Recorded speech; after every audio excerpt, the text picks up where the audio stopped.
안녕하세요. 헤라TV입니다. 공유한 고배당 당첨 내역 인증합니다. 함께 하신 분들 모두 축하드립니다. 그럼 오늘 분석 시작해 보겠습니다. 첫 번째 경기 LG 대 SSG 분석 시작해 보겠습니다. LG는 7회 이후 개투 전환과 대타 타이밍을 세밀하게 가져가며 승부처에서 강점을 보여줄 수 있는 팀입니다. 선두 타선이 볼넷과 짧은 안타로 출루를 만들고 파울 커트까지 이어간다면 상대 개투진의 투구수를 빠르게 늘릴 수 있습니다. 중심 타선은 득점권에서 장타를 만들어낼 수 있어 주자가 한두 명만 쌓여도 단숨에 다득점으로 연결할 가능성이 높습니다. 하위 타선까지 출루에 가담한다면 상대 투수가 편하게 넘어갈 타순이 사라지면서 LG의 공격 압박은 더욱 커질 수 있습니다. 여기에 좌우 투수 유형에 맞춰 대타와 대주자를 빠르게 활용할 수 있고 내야와 외야, 수비에서도 주자의 추가 진루를 제한할 수 있습니다. 결국 경기 후반으로 갈수록 LG의 세밀한 벤치 운영과 수비 집중력이 승부처에서 강점으로 작용할 가능성이 높습니다. SSG는 선두 타선의 출루 이후 중심 타선의 장타를 연결해 한 번에 점수를 만들어낼 수 있는 공격력을 갖추고 있습니다. 상대 개투진의 제구가 흔들리는 순간 연속 출루와 장타가 이어진다면 접전 흐름을 단숨에 뒤집을 수 있는 힘도 충분합니다. 다만 LG가 7회 이후 좌우 투수를 세분화해 활용한다면 SSG 중심 타선이 일정한 타격 타이밍을 유지하기 쉽지 않을 수 있습니다. 선두 타자가 출루하더라도 후속 타자의 땅볼이 병살로 연결된다면 어렵게 만든 득점 기회가 한순간에 사라질 위험도 있습니다. 하위 타선에서 출루가 나오더라도 LG 외야 수비가 빠르게 타구를 처리한다면 추가 진루를 적극적으로 시도하기 어려워질 수 있습니다. 결국 SSG는 장타 한 방으로 흐름을 바꿀 능력은 있지만 경기 후반 세밀한 개투, 대응과 주루 싸움에서는 부담이 더 클 수 있습니다. 이번 경기는 초반에 만들어진 점수보다 7회 이후 어느 팀이 승부처에서 더 빠르게 대응하느냐가 중요한 경기로 보입니다. LG는 선두 타선의 출루와 중심 타선의 장타를 연결하면서 상대 개투진에게 지속적인 압박을 가할 가능성이 높습니다.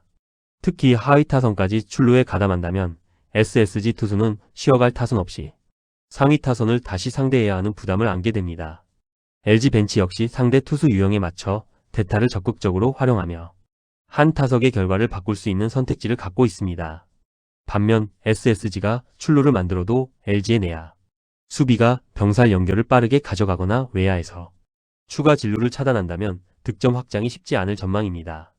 결국 경기 후반으로 갈수록 LG의 개투 운영과 대타 활용, 수비 집중력이 더 안정적으로 작용하면서 종반 승부를 가져갈 가능성이 높아 보입니다. 두 번째 경기 삼성 대 한화 분석 시작해 보겠습니다. 삼성은 7회 이후 개투 전환 구간에서 대타와 대주자를 얼마나 빠르게 활용하느냐가 중요한 팀입니다. 선두 타선이 출루하면 대주자를 투입해 배터리를 흔들고 후속 타선의 진루타와 짧은 안타를 연결하며 득점권을 만들 수 있습니다. 상대가 좌우 개투를 바꿔가는 순간에도 투수 유형에 맞춰 대타를 투입하며 한 타석의 기대값을 높일 수 있습니다. 중심 타선은 무리한 큰 스윙보다 강한 라인 드라이브와 외야, 깊은 타구로 주자를 확실하게 불러들이는 역할이 중요합니다. 수비에서는 유격수와 이루수의 병살 연결, 외야수들의 정확한 홈 송구가 접전 상황에서 상당한 강점으로 작용할 수 있습니다. 결국 삼성은 경기 후반 공격과 수비의 세밀한 운영을 통해 한 점 싸움을 유리하게 가져갈 가능성이 높습니다. 한화는 중심 타선의 장타력을 앞세워 7회 이후에도 충분히 추격할 수 있는 힘을 갖추고 있습니다. 다만 선두 타선의 출루가 부족하면 장타가 나오더라도 단발성 득점에 그칠 가능성이 있습니다. 삼성 개투진이 좌우 매치업을 세밀하게 가져간다면 한화 타선이 공격 흐름을 꾸준히 이어가기도 쉽지 않아 보입니다. 대타와 대주자를 활용하더라도 후속 타선의 연결이 끊기면 카드만 소모하고 득점으로 이어지지 않을 수 있습니다. 수비에서도 병살 상황의 송구가 흔들리거나 외야, 홈 송구가 늦어진다면 한 점 승부에서 치명적인 결과로 이어질 수 있습니다. 결국 하나는 장타 한 방으로 분위기를 바꿀 힘은 있지만 후반 세밀한 운영에서는 부담이 더 커 보입니다. 이번 경기는 16회보다 개투 전환이 시작되는 7회 이후의 운영이 승부를 가를 가능성이 높습니다.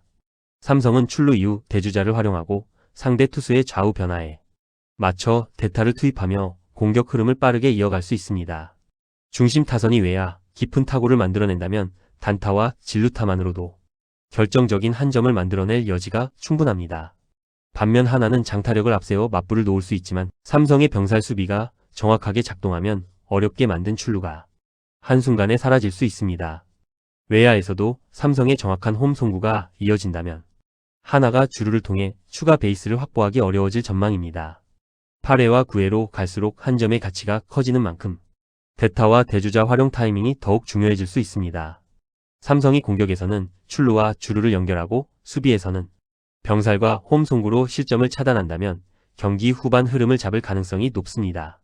결국 장타력에서는 하나도 충분히 위협적이지만 후반 덕아웃 운영과 한 점을 만들고 지키는 능력에서는 삼성 쪽이 조금 더 안정적으로 보입니다.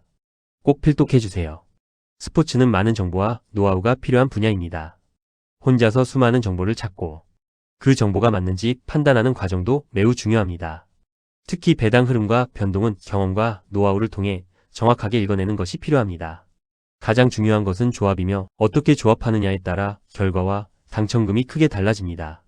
손실을 최소화하면서 접근해야 꾸준하고 재미있게 스포츠를 즐기실 수 있습니다. 구독자분들은 아시겠지만 저는 매일 스포츠 분석을 진행하고 있으며 금전 요구하지 않습니다. 궁금한 점을 물어보는 것은 전혀 부끄러운 일이 아니니 혼자 고민하지 마시고 함께 이야기하며 즐겁게 배팅해 보시기 바랍니다. 세 번째 경기 롯데 대 NC 분석 시작해 보겠습니다.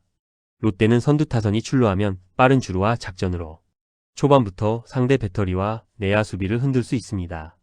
초반에는 상대가 경기 감각을 잡기 전인 만큼 적극적인 스타트 하나가 곧바로 득점권 찬스로 연결될 가능성이 있습니다. 중심 타선은 주자가 쌓였을 때의 외야 깊숙한 장타를 만들어내며 여러 베이스를 확보하는 역할이 중요합니다.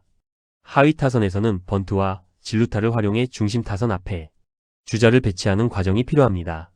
스퀴즈 번트까지 섞는다면 상대 내야 수비의 판단을 흔들 수 있지만 타자와 주자의 정확한 타이밍이 필수적입니다.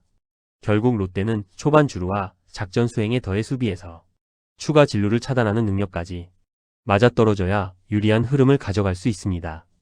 NC는 선두 타선의 출루 이후 적극적인 주루와 히트앤드런을 활용해 초반부터 상대 내야 수비에 부담을 줄 수 있습니다. 주자가 움직이는 순간 수비 위치에 빈틈이 생길 수 있고 이를 이용해 짧은 안타를 연결하며 득점권 상황을 만들 가능성이 높습니다. 중심 타선은 주자가 쌓인 상황에서 장타를 생산하며 초반부터 점수차를 벌리는 역할을 맡을 수 있습니다. 하위 타선 역시 번트와 우측 진루타를 섞어 공격을 끊지 않고 다시 상위 타선까지 연결하는 것이 중요합니다. 3루 주자가 있을 때는 스퀴즈를 보여준 뒤 강공으로 전환하는 등 상대 수비의 움직임에 따라 작전을 다양하게 가져갈 수 있습니다. 수비에서도 코너 내야수와 중견수가 번트와 장타를 빠르게 처리한다면 롯데의 추가 진루를 효과적으로 차단할 수 있습니다. 이번 경기는 후반 승부보다 14회 초반 어느 팀이 먼저 득점권을 만들고 점수를 쌓느냐가 중요할 가능성이 높습니다. 롯데 역시 적극적인 주루와 번트를 활용할 수 있지만 NC가 더 과감하게 주자를 움직인다면 초반부터 내야 수비에 부담을 줄 수 있습니다. NC는 선두 타선이 출루한 뒤 스타트를 적극적으로 가져가며 단타 하나를 1, 3루 상황으로 확대할 가능성이 있습니다. 여기에 중심 타선의 장타까지 연결된다면 공격적인 주루가 실제 득점으로 이어지며 경기 초반 주도권을 가져갈 수 있습니다.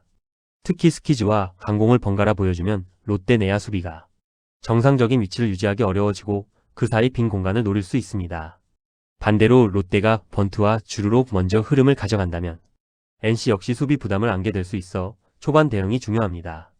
수비에서는 NC가 번트 처리와 외야, 장타 차단을 안정적으로 가져간다면 롯데의 작전 야구를 효과적으로 끊어낼 수 있습니다.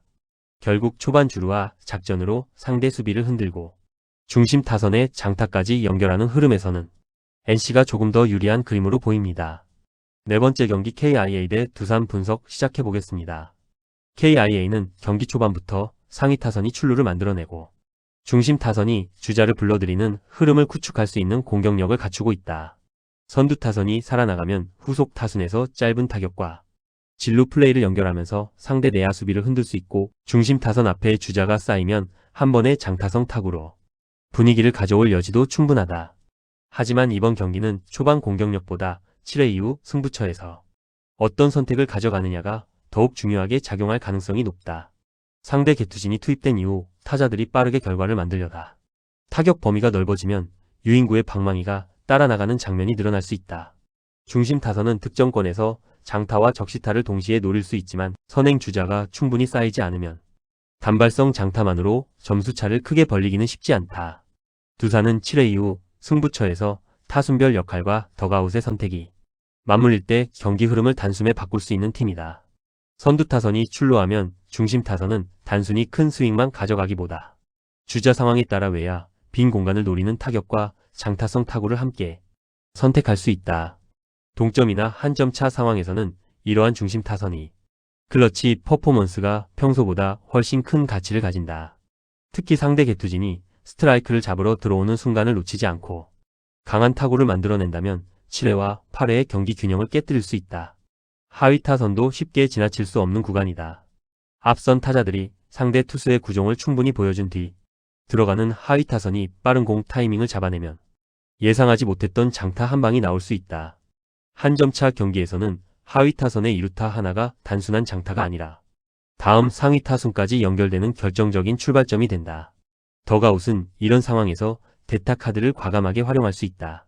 상대 투수의 유형과 타자의 타격 궤적을 맞춰 대타를 투입하고 출루가 만들어지는 순간 대주자까지 연결하면 한 이닝 안에서도 공격 방향을 빠르게 바꿀 수 있다. 동점 상황에서 2루 주자가 짧은 안타에 홈까지 파고들더라도 외야수의 강한 송구가 정확하게 들어오면 경기의 흐름을 완전히 돌려놓을 수 있다.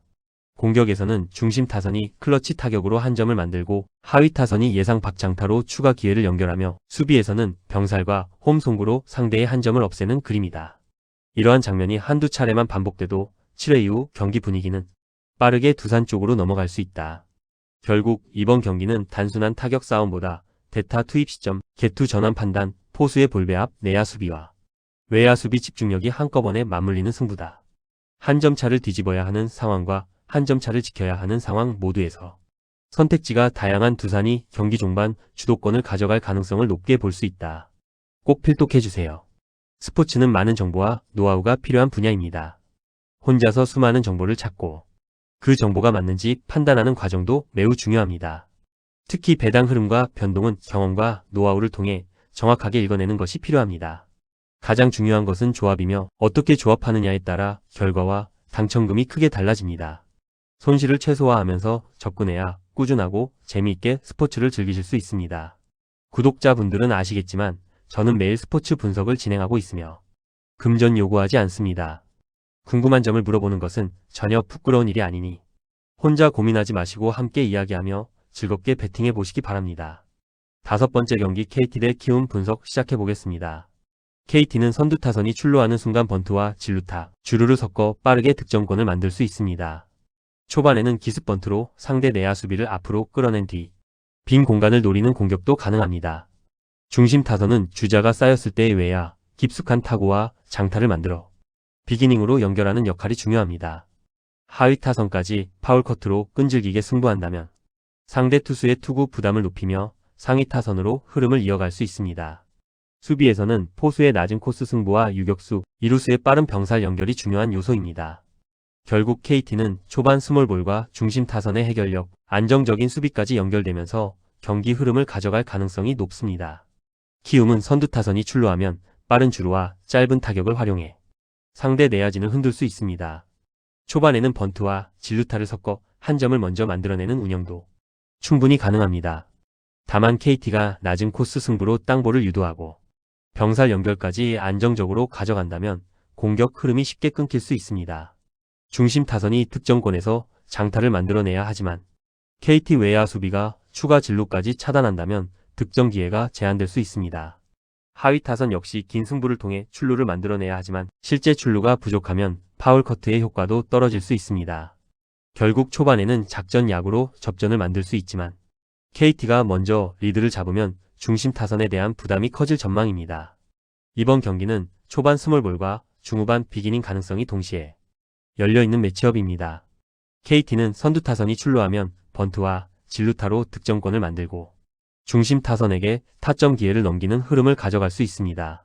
상대 내야가 번트를 의식해 전진한다면 다음 타석에서 강한 타구로 빈 공간을 공략할 여지도 충분합니다.